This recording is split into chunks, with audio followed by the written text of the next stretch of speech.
General గా ఏ ప్రభుత్వానికైనా ఏ రాజకీయ పార్టీకైనా కొంతవరకు అసంతృప్తులు ఉండడం సహజం. కానీ ఆ పార్టీలో చిన్న పెద్ద నామినేటెడ్ పదవులు వచ్చిన వాళ్ళు రాని వాళ్ళు అన్న తేడా లేకుండా అందరూ తీవ్రమైన అసంతృప్తితో నైరాస్యంతో రగిలిపోతున్నారట. ప్రభుత్వ పనితీరుతో గాని పార్టీ మనుగడతో కానీ మాకేంటి సంబంధం అన్నట్టుగా నిమ్మకు నీరెత్తినట్లు వ్యవహరిస్తున్నారట. ప్రతిపక్షాలు గుప్పిస్తున్న ఆరోపణలకు కనీసం కౌంటర్ ఇవ్వడానికి కూడా అధికార పార్టీ క్యాడర్ అసలు ఆసక్తి చూపించడం లేదట. పవర్ లో ఉండి కూడా సొంత క్యాడర్ మనసును గెలుచుకోలేకపోతున్నారట. ప్రత్యేక తెలంగాణ సాధించింది తామే అని చెప్పే కాంగ్రెస్ పార్టీ రాష్ట్రం ఆవిర్భవించిన దాదాపు 10 సంవత్సరాల సుదీర్ఘ నిరీక్షణ తర్వాత రాష్ట్రంలో అధికారంలోకి వచ్చింది. ప్రభుత్వం ఏర్పడి 2.5 ఏళ్లు అవుతున్నప్పటికీ క్షేత్రస్థాయిలో కేడర్ పార్టీ నాయకుల మనసులను మాత్రం ప్రభుత్వం గెలుచుకోలేకపోయిందన్న టాక్ బలంగా వినిపిస్తుంది. పార్టీలోని తీవ్రమైన అసంతృప్తి జ్వాలలు ఇప్పుడు గాంధీ భవన్ గేటు దాటి వీధుల్లోకి వచ్చాయి. అధికారంలోకి వచ్చిన పదవుల్లో ఉన్నవారు పదవులు లేనివారు అన్న తేడా లేకుండా అందరూ తీవ్రమైన నైరాస్యంలో మునిగిపోయినట్లు సమాచారం. ఇందులో కేవలం సాధారణ కార్యకర్తలే కాక సీనియర్ ఎమ్మెల్యేలు, ఎమ్మెల్సీలు, కార్పొరేషన్ చైర్మన్లు కూడా ఉన్నారు. ఎవరికి వారు తమకు తగిన న్యాయం జరగలేదనే కష్టపడితే దక్కింది శూన్యమని బహిరంగంగానే పెదవి విరుస్తున్నారు.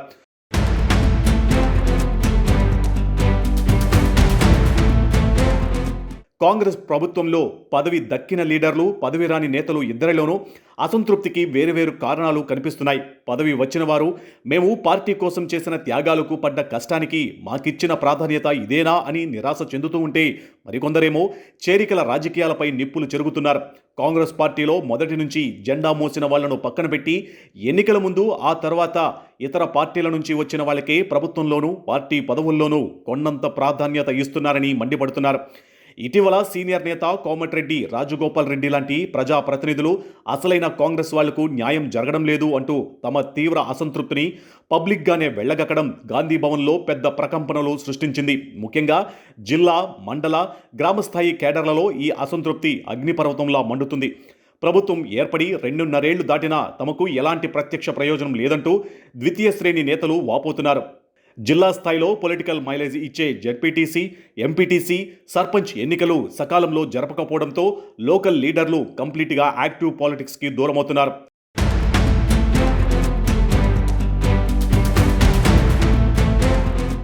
ఇక పదవులు రాగానే కొందరు నేతలు సైలెంట్ అయిపోయి సొంత బిజినెస్లు ఆర్థికంగా స్థిరపడడంపై ఫోకస్ పెడితే, పదవులు రాని నాయకులేమో అధికారం లేనప్పుడు కష్టపడి పార్టీని గెలిపించిన మాకే గుర్తింపు లేనప్పుడు ప్రతిపక్షాలకు కౌంటర్లు ఇస్తూ మేమెందుకు కష్టపడాలి అనే మైండ్ సెట్లోకి వెళ్ళిపోయారు. ఈ వర్గపోరు అసంతృప్తుల కారణంగానే ప్రతిపక్ష బీఆర్ఎస్, బీజేపీల ప్రభుత్వంపై ఎంతటి తీవ్రమైన విమర్శలు చేసినా కాంగ్రెస్ నేతలు కౌంటర్ ఇవ్వడానికి ముందుకు రావడం లేదు. ఆఖరికి పార్టీ పరంగా ఎంతో ప్రతిష్టాత్మకమైన ఎస్ఐఆర్ ప్రక్రియను కూడా అనేక నియోజకవర్గాలలో ఎమ్మెల్యేలు, ఇన్ఛార్జీలు లైట్ తీసుకున్నారు.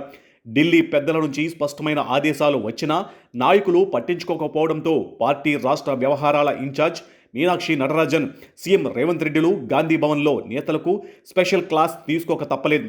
హైదరాబాద్ వదిలి నియోజకవర్గాలలోనే ఉండాలి అని రేవంత్ రెడ్డి డెడ్లైన్ విధిస్తే సోషల్ మీడియాలో ప్రభుత్వ పథకాలను ఎందుకు ప్రచారం చేయడం లేదు అంటూ మీనాక్షి నటరాజన్ ఎమ్మెల్యేలను నిలదీశారు.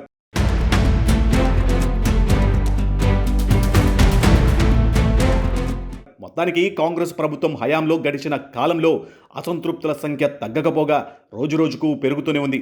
మరి రాబోయే మిగిలిన పదవీ కాలంలోనైనా అసంతృప్తి జ్వాలలను CM Revanth Reddy, PCC boss ఎలా చల్లారుస్తారు, పార్టీకి ప్రభుత్వానికి మధ్య సమన్వయాన్ని ఎలా సాధిస్తారనేది వేచి చూడాల్సిందే.